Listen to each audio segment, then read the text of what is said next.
সুপ্রভাত বন্ধুরা, সকাল সকাল ফ্রেশ হয়ে সেজেগুজে ব্রেকফাস্ট টেবিলে চলে এসেছি। ভালো করে ব্রেকফাস্টটা গরম গরম খেয়ে নিতে হবে। এরপর আমরা বেরিয়ে পড়ব আজকের দিনের ট্যুরের উদ্দেশ্যে।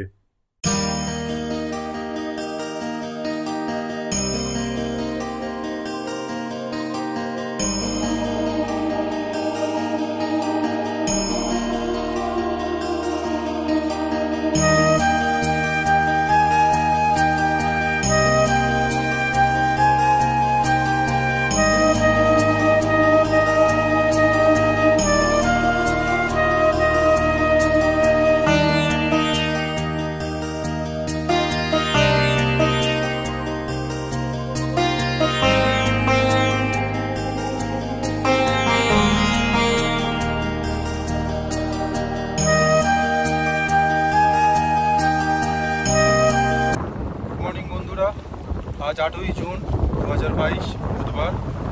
আজকে দেখার প্ল্যান আছে শিলং আর চটকপুর। তো চলুন যাওয়া যাক।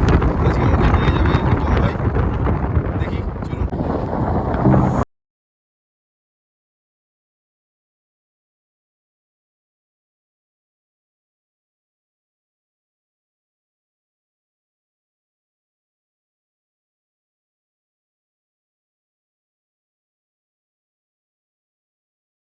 যেতে গেলে এই রাস্তা দিয়ে যেতে হবে, তো তার আগে গেট পাস বানাতে হবে।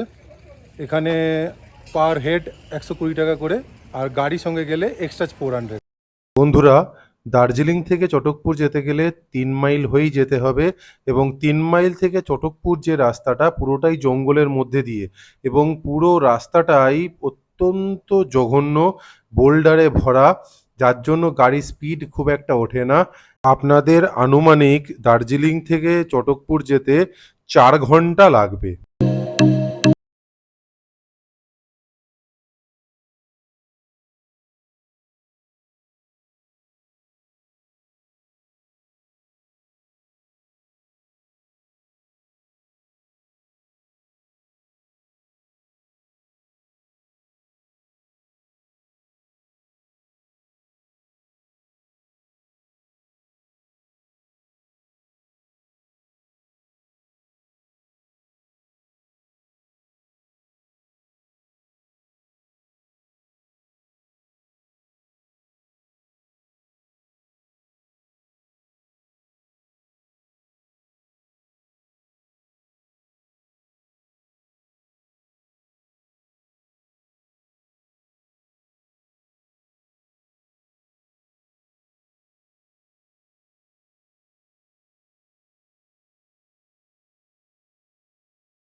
ছোট্ট গ্রাম চটকপুর, শান্ত নিরিবিলি, দুদিনের আউটিংয়ের জন্য বেস্ট জায়গা।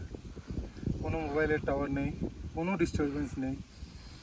আর ওই যে দেখা যাচ্ছে চটকপুর ভিউ পয়েন্ট, চলো ওখানেই যাবো।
পুর ভিউ পয়েন্টে ওদিকে যদি কুয়াশা না থাকতো তাহলে এখান থেকে পরিষ্কার কাঞ্চনজঙ্ঘা ভিউ পাওয়া যায়। আর পিছন দিকে সানরাইজ হয়, সানসেট সানরাইজ দুটো এখান থেকে খুব ভালো দেখা যায়। এখন তো ফগ, রেনি সিজন, বাট এটার একটা আলাদা সৌন্দর্য। বন্ধুরা, পাহাড়ে ঘেরা শান্ত নিরিবিলি ছোট্ট একটা গ্রাম হলো চটকপুর। আপনি যদি নিভৃতে একান্তে কারোর কোনো উপদ্রব ছাড়া একটু সময় কাটাতে চান তাহলে চটকপুর আপনার একমাত্র ডেস্টিনেশন হওয়া উচিত। বন্ধুরা, এবার একটু তাড়াতাড়ি পা চালিয়ে নিচে নামতে হবে। আমরা এখন দেখতে যাচ্ছি কালীপুখরি। এখানে একটা কালো রঙের লেক রয়েছে, সেটা দেখতে যাচ্ছি। চলুন, জঙ্গলের মধ্যিখান দিয়ে হেঁটে যাচ্ছি।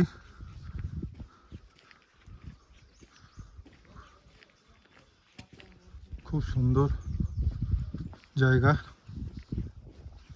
আমার আগে যে গাইড যাচ্ছিল উনি বললেন এখান দিয়ে লেপার্ড, ব্ল্যাক বিয়ার এরা সব যাতায়াত করে।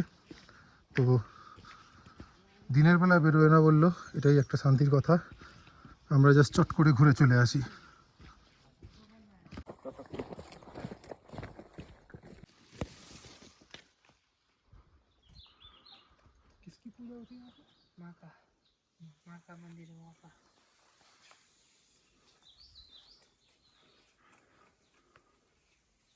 বন্ধুরা, এটাই হচ্ছে কালীপুখরি। জলটা কালো বলে এই জায়গাটার নাম কালীপুখরি। একটা ছোট লেক পাহাড়ের উপরে। যে কোনো পাহাড়ে লেককে বড় পুণ্য স্থান বোঝা হয়, কারণ এই জল পুজোয় ব্যবহার হয়। তো সামনে একটা ছোট মায়ের মন্দিরও রয়েছে। মন্দির কখনো ছোট হয় না, কিন্তু একটা মন্দির রয়েছে মায়ের, এবং এই জল বড় ভালো বলে মানা হয়। থ্যাংক ইউ বন্ধুরা। বন্ধুরা, এবার আমাদের নেক্সট ডেস্টিনেশন শিটং। চটকপুর থেকে শিটং যেতে 2.5 ঘন্টা সময় লাগে। শিটং জেনারেলি বিখ্যাত হচ্ছে কমলা লেবুর জন্য, বাট এখানে সেলপু পাহাড়ে রয়েছে Ahaldara view point. Ahaldara view পয়েন্টে আপনি যদি ডাইরেক্ট গাড়ি নিয়ে যান তাহলে আপনার 50 টাকা গাড়ির জন্য টিকিট লাগবে। আর আপনি যদি হেঁটে ঢোকেন অহলদারা ভিউ পয়েন্টে, মানে অহলদারা চেকপোস্ট থেকে আপনি যদি ডাইরেক্ট অহলদারা ভিউ পয়েন্টে হেঁটে যান তাহলে আপনার টিকিট লাগবে পার হেড 10 টাকা করে। অহলদারা ভিউ পয়েন্টে ঢুকলেই আপনার চোখে প্রচুর প্রচুর সিনকোনা গাছ দেখতে পাবেন। এই সিনকোনা গাছ প্রথম 1862 সালে থমাস অ্যান্ডারসন চাষ শুরু করেন, যিনি পেশাগতভাবে ক্যালকাটা বোটানিক্যাল গার্ডেনের সুপারিনটেনডেন্ট ছিলেন। এই সিনকোনা গাছ থেকে কুইনাইন তৈরি করার ফ্যাক্টরি রংপুতে তখন তৈরি হয়েছিল। এই অহলদারা ভিউ পয়েন্টে কিন্তু হোমস্টে রয়েছে, সানরাইজ হোমস্টে। আপনি যদি চান তো এখানে আপনারা থাকতেই পারেন, কিন্তু এর একটা বড় সমস্যা হচ্ছে এখানে জলের প্রচণ্ড প্রবলেম। কিন্তু উল্টো দিকে দারুণ সুবিধাও রয়েছে। আপনি যদি এখানে থাকেন তাহলে সকালবেলা সানরাইজ এবং বিকেলবেলা সানসেট দুটোই কিন্তু এখান থেকে উপভোগ করতে পারবেন। যদিও কুয়াশার জন্য সানরাইজ হোটেলটাকে আমি দেখাতে পাচ্ছি না।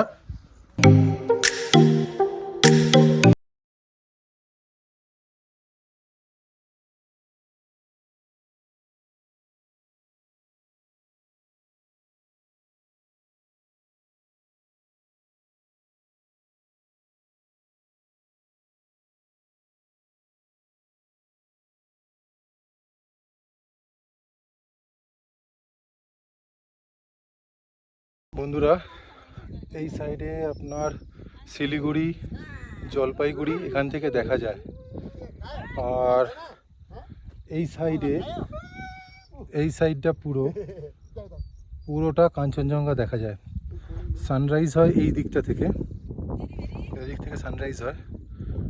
আর ঠিক কাঞ্চনজঙ্ঘার এই সাইডে সানসেট হয়। খুব সুন্দর, এখানে 360 ডিগ্রি ভিউ পাওয়া যায়, কিন্তু ব্যাড লাক, ফগ। শিটং থেকে ফিরতে আমাদের বেশ রাত হয়ে গেছিল। সন্ধে নামার সঙ্গে সঙ্গে পাহাড়ি গ্রামে জোনাকির মতো জ্বলে উঠতে থাকলো ঘরের আলোগুলো, দেখতে বেশ সুন্দর লাগছিল। 8টা বেজে যাওয়ার কারণে গ্লিনারিস আর ক্যাভেন্ডার্স দুটোই বন্ধ হয়ে গেছিল। অগত্যা গ্লিনারিসের সামনে দেখলাম কেএফসি রয়েছে, চট করে ঢুকে পড়লাম ডিনারটা সারতে। আমি কেএফসিতে অর্ডার দিয়েছিলাম গ্রিল চিকেন আর কোল্ড ড্রিঙ্কস, এতেই আমার হয়ে গেছে। ডায়েটে আছি তো তাই।